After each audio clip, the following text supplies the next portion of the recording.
Iran जंग के बाद पहली बार अमेरिकी वजीर जंग और जनरल डीन कैन कांग्रेस की कमेटी के सामने पेश। कमेटी के सख्त सवालात वजीर जंग लाजवाब। रुकन कांग्रेस रुखन्ना ने पूछा, ईरान में एक स्कूल मुतासिर हुआ और बच्चों की मौत हुई। इस ऑपरेशन की माली लागत अमेरिकी टैक्स दहिंदगान को कितनी अदा करना पड़ी, जिस पर अमेरिकी वजीर जंग खातिर खास जवाब न दे सके। कहा, ताहाल तहकीकात के मरहले में अमेरिका को महफूज बनाने के लिए काम कर रही है। डेमोक्रेटिक रुकन कांग्रेस जॉन ग्रेमेंडी ने वजीर जंग पैट हेग्सेथ को आड़े हाथों ले लिया। कहा, पैट हेग्सेथ और ट्रंप पहले दिन से अमेरिकी अवाम से झूठ बोल रहे हैं। ट्रंप जंग करके मशरिक वस्ता की दलदल में धंस चुके हैं। ईरानी क़यादत और ईरान की फौजी सलाहियत आज भी कायम है। फ्रांस ने ईरान के चीन, रूस और शुमाली कोरिया से ताल्लुकात को मजबूत कर दिया है। ईरान से जंग अमेरिका का खुद को लगाया गया जख्म साबित हो रहा है। वज़ीर जंग ने कहा कि अमेरिका को बड़ा चैलेंज बैरूनी नहीं बल्कि अंदरूनी सियासी इख्तिलाफात से दरपेश है। कांग्रेस के बाद डेमोक्रेट्स और चंद रिपब्लिकन रहनुमाओं के बयान गैर जिम्मेदाराना और मायूसकुन है, जो कौमी सलामती के बयानियों को नुकसान पहुंचा रहे हैं। कमेटी अरकान ने कहा कि ये जंग क्यों जरूरी थी, जिस पर वजीर जंग और जनरल डीन कैन तसल्ली बख्श जवाब न दे सके। अमेरिकी वजीर जंग को कमेटी में पेशी पर मुजाहिरीन ने भी घेर लिया। इनके खिलाफ जंगी मुजरिम के नारे लगाए गए। अमेरिकी वजीर दिफा की खामोशी सहाफियों के सवालात पर भी कोई रद्द-ए-अमल जाहिर न किया।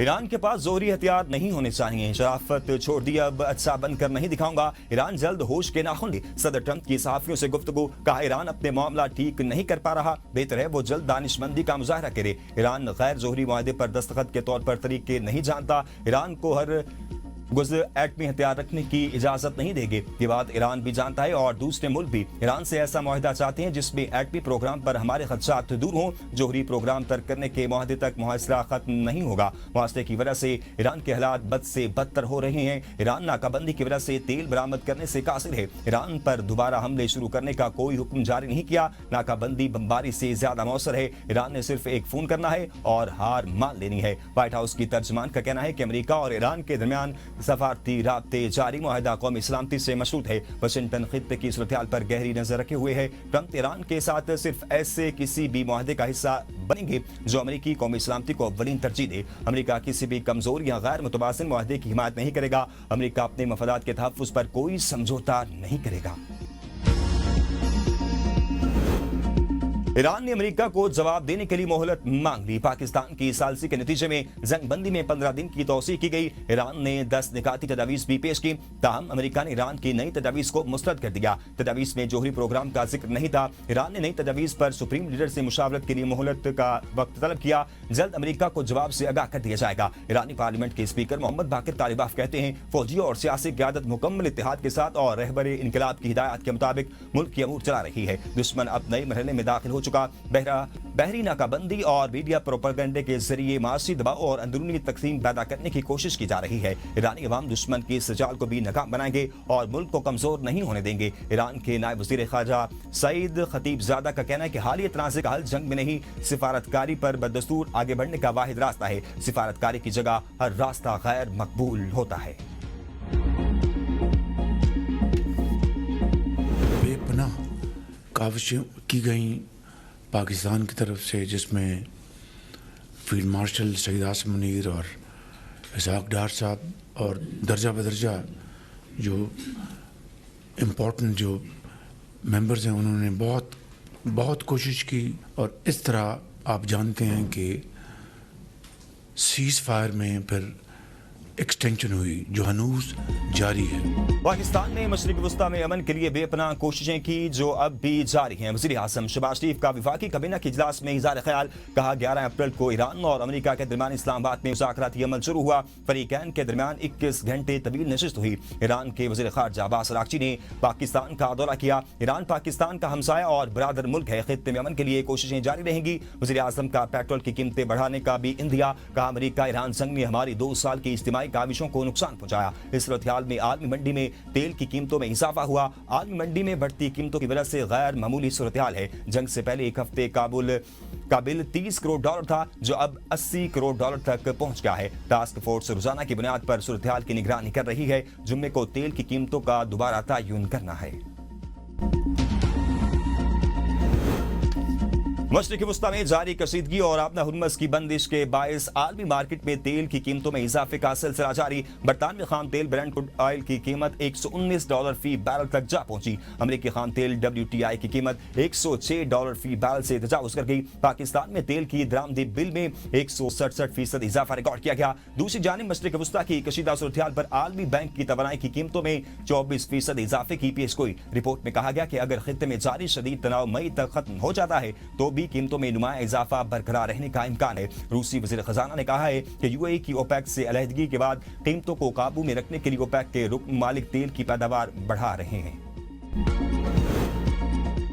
ट्रंप की व्हाइट हाउस में तवानाई कंपनियों से अहम मुलाकात। ईरान अमेरिका जंग के बाद आलमी तवानाई मंडी की सूरत-ए-हाल पर तफसीली गुफ्तगू। इजलास में वज़ीर खजाना खुसूसी रीसी स्टीव विटकॉफ और सदारती मुशीर जेड कुशनर भी शरीक थे। इजलास में तेल की कीमतों, अंदरूनी मुल्क पैदावार और आलमी रसद की सूरत-ए-हाल, वेनेजुएला में पेशरफ्त, कुदरती गैस और शिपिंग के मसाइल पर तबादला ख्याल किया गया। दुनिया भर में जेट फ्यूल बहरान का खदशा, एशियाई पहले मुतासर होने का इम्कान। इंटरनेशनल एयर ट्रांसपोर्ट एसोसिएशन के सरबराह ने खबरदार किया है कि ईरान जंग के बायस पैदा होने वाले जेट फ्यूल बहरान से सबसे पहले एशिया मुतासर हो सकता है। अगर ईंधन की किल्लत बढ़ी तो इसके असरात बाद में यूरोप, अफ्रीका और लातीनी अमेरिका तक पहुंचेंगे। कुछ एयरलाइंस पेशगी तौर पर अपनी परवाजें कम करने पर मजबूर हो सकती हैं। ताहम मुसाफिरों की तलब बरकरार रहेगी और फिजाई सफर इस्लामाबाद हाई कोर्ट के 3 जजेस का तबादला। सीनियरिटी लिस्ट में नंबर तब्दील। जस्टिस मोहसिन अख्तर कियानी तबादले के बाद लाहौर हाई कोर्ट में सीनियरिटी में 12वें नंबर पर होंगे, जबकि इस्लामाबाद हाई कोर्ट में वो सीनियर तरीन जज थे। इस्लामाबाद हाई कोर्ट में 30 नंबर पर मौजूद justice Babar Sattar Peshawar high court में 6 नंबर पर होंगे,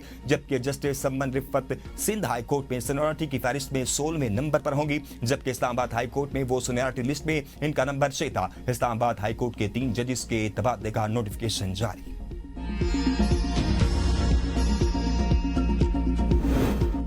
बहरिया टाउन कराची मिनी लॉन्ड्रिंग और करप्शन केस में अहम पेशरफ्त। इश्तिहारी मुलजिम मलिक रियाज और बेटे अली रियाज के इंटरपोल के जरिए रेड वारंट जारी कर दिए गए। चेयरमैन नैब ने सहाफियों से गुफ्तगू में कहा, red warrant real estate sector में करप्शन के भारी केसेस पर जारी हुए। मलिक रियाज के खिलाफ 900 अरब के जायद के केसेस की तहकीकात मुकम्मल हो चुकी। दोनों की वापसी के लिए दुबई हुकूमत से राब्ते में है। मुलजिमान जल्द गिरफ्तार कर लिए जाएंगे।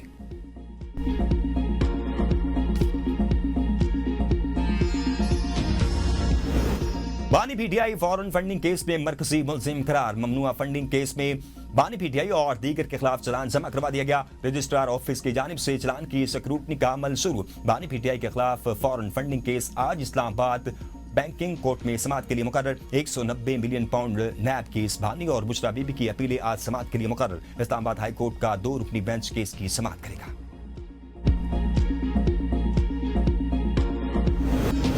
पंजाब असेंबली में फिल्म सिटी अथॉरिटी बिल 2026 कसरत राय से मंजूर। अपोजिशन का एतराज शोर शराबा, ऐवान मछली मंडी बन गया। मरियम औरंगजेब की तकरीर के दौरान अपोजिशन का एहतजाज। स्पीकर के अरकान को खामोश रहने की हिदायत। मरियम औरंगजेब ने कहा कि अपोजिशन के पास कारकर्दगी दिखाने के लिए कुछ नहीं, इसलिए ये ऐसी हरकतें करते हैं। अभी तो मैंने अपोजिशन वालों की अच्छी बातें बतानी है। पंजाब हुकूमत के पास अपनी कारकर्दगी बताने के लिए बहुत कुछ है। हुकूमत पंजाब ने तालीम और सेहत के तरक्याती बजट में गैर मामूली इजाफा किया। किसानों को रिलीफ दिया गया। ऑपोजिशन रुकन इजाज शफी ने कहा कि हेल्थ और एजुकेशन का बजट काटकर फिल्म सिटी अथॉरिटी पर लगाया जा रहा है। ऐसे बिलों की क्या जरूरत है? हुकूमत बिल पर बिल ला रही है। क्या हुकूमत जाने वाली है?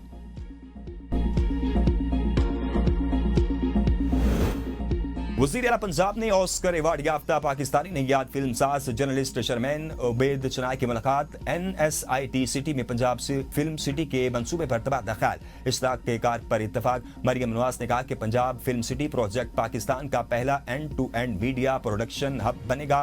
वज़ीर आला पंजाब की PVHA को Minar Pakistan digital history museum की बहाली की हिदायत। शर्मैन उबैद का मरियम नवाज की फन और सकाफत के लिए खिदमत को खराज तहसीन। कहा कि बसंत मेले को आलमी सतह पर मुतारिफ कराने के लिए बहुत शुक्रिया। मुराद अली शाह की गरीब इलाकों में लोड शेडिंग न करने का निकालने की हिदायत। वज़ीर आला सिंध ने चेयरमैन के इलेक्ट्रिक से मुलाकात में कहा कि कराची के बिजली सार्फिन के लिए टारगेटेड सब्सिडी प्रोग्राम पर सब्सिडी की हिदायत दी गई। थर के कोयले को इस्तेमाल करके के इलेक्ट्रिक सस्ती बिजली बनाकर गरीब इलाकों में बिला तात्तुल फराहम करे। शहरी यार चिश्ती के इलेक्ट्रिक की जानिब से सिंध हुकूमत के साथ ताउन की यकीन दहानी। थर कोल एंड एनर्जी बोर्ड के इजलास से खिताब में वज़ीर आला ने कहा कि थर सिंध के तरक्याती विजन और पाकिस्तान के तवानाई मुस्तकबिल का मरकज है। हमें थर मंसूबों पर मजीद तेजी से आगे बढ़ना होगा। बर वक्त तकमील से तवानाई लागत कम और मुसाबकत में इजाफा होगा।